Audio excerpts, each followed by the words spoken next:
Usually when we transfer from class to class, my classes, we take a minute of mindfulness and we turn off the lights and we do some nice breathings. We sometimes do a little prompt to kind of just relax our muscles in our body, and it's just about a minute transition. But we do a mindfulness practice exercise every morning, and I wanted to go ahead and do that now because we didn't do it this morning. It was kind of it worked out well because we kind of had a little bit of a jumbled day. And these are my homeroom students that we teach history to. So I will need all fidgets away, please.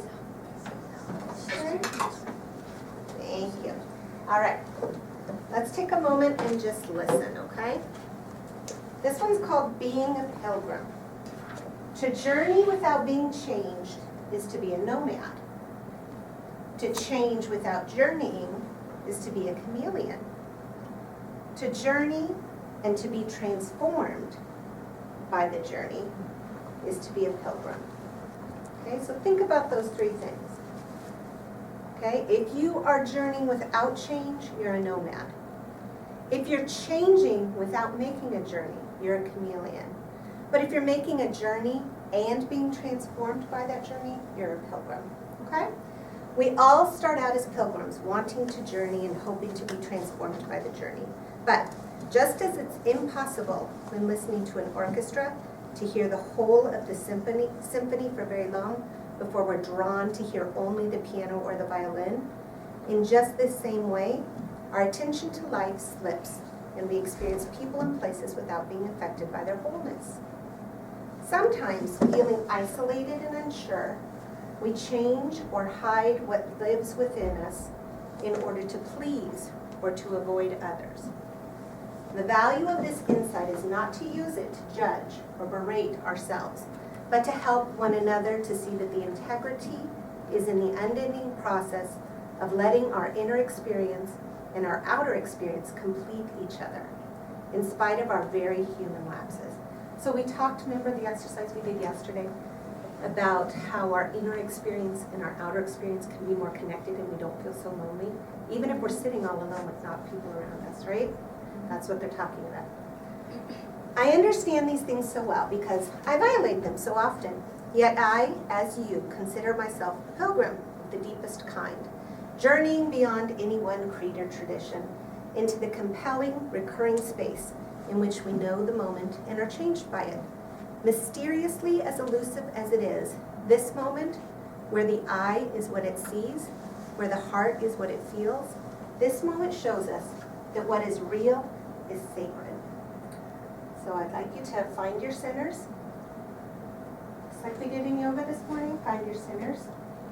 Straight backs, eyes closed, center yourself, and without judgment, bring to mind a time that you refused to let your experience change you.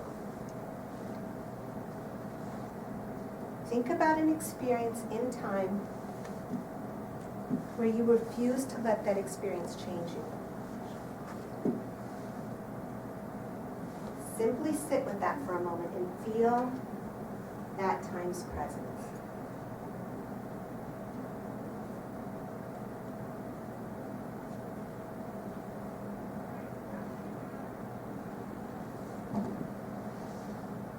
Now take a deep breath in.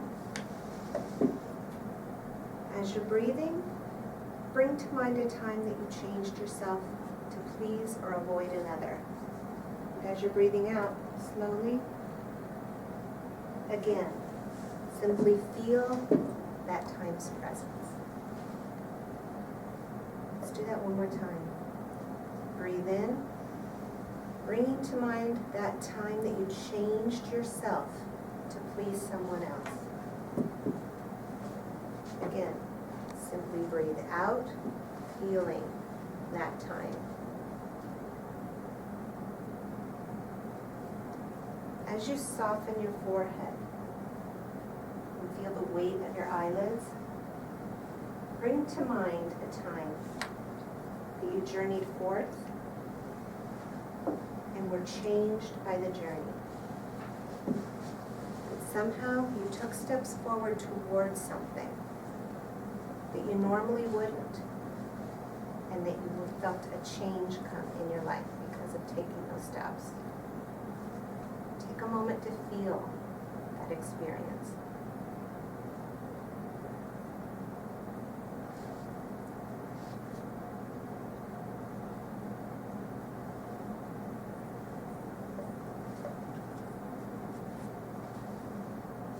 Now, without judgment, as we did in yoga today, give thanks for that moment in time.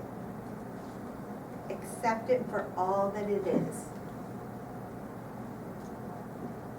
Because to give thanks for that moment is to be human. And we're to feel ourselves being. When you're ready, slowly open your eyes and adjust yourselves back.